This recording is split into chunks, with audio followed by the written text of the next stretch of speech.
ইরাকের বিপক্ষে গোলের বন্যা বইয়ে দিলেন কিলিয়ান এমবাপ্পে। আর সেই সঙ্গে বিশ্বকাপে টিকে থাকার সব স্বপ্ন প্রায় শেষ হয়ে গেল ইরাকের। বিশ্বকাপের এই গুরুত্বপূর্ণ ম্যাচে ফ্রান্সের মুখোমুখি হয়েছিল ইরাক, কিন্তু ম্যাচের শুরু থেকেই দুই দলের শক্তির পার্থক্য স্পষ্ট হয়ে ওঠে। বল দখল, আক্রমণ আর গতির খেলায় পুরোপুরি আধিপত্য দেখাতে থাকে ফরাসিরা।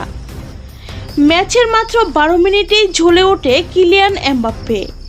ডি বক্সের বাইরে থেকে নেওয়া তার দুর্দান্ত শট সোজা জড়িয়ে যায় জালে। গোলকিপারের তখন কিছুই করার ছিল না। আর সেই গোলের পর থেকেই যেন আরও ভয়ঙ্কর হয়ে ওঠে এই ফরাসি তারকা।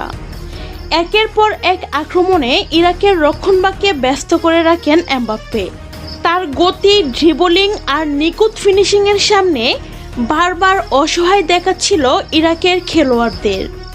অন্যদিকে বিশ্বকাপে এখনও জয়ের দেখা না পাওয়া ইরাক প্রাণপণ চেষ্টা করেও ম্যাচে ফিরতে পারেনি। তাদের লড়াই ছিল, চেষ্টা ছিল, কিন্তু ফ্রান্সের শক্তিশালী আক্রমণের সামনে তা যথেষ্ট ছিল না। এই পরাজয়ের ফলে বিশ্বকাপে ইরাকের পথ আরও কঠিন হয়ে গেল। আর ফ্রান্স জানিয়ে দিল তারা এবারও শিরোপার অন্যতম দাবিদার। আর কিলিয়ান এমবাপ্পে, তিনি আবারও প্রমাণ করলেন বড় মঞ্চে বড় তারকা কীভাবে ম্যাচের চেহারা বদলে দিতে পারে। বিশ্বকাপের আলোচনায় তাই এখন সবচেয়ে বেশি উচ্চারিত নাম কিলিয়ান এমবাপ্পে। পত্য দেখাতে থাকে ফরাসিরা।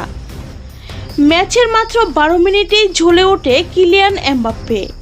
ডি বক্সের বাইরে থেকে নেওয়া তার দুর্দান্ত শট সোজা জড়িয়ে যায় জালে। গোলকিপারের তখন কিছুই করার ছিল না।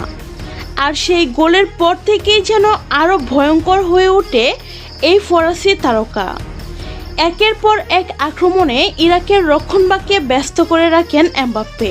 তার গতি, ড্রিবলিং আর নিখুঁত ফিনিশিংয়ের সামনে বারবার অসহায় দেখাচ্ছিল ইরাকের খেলোয়াড়দের।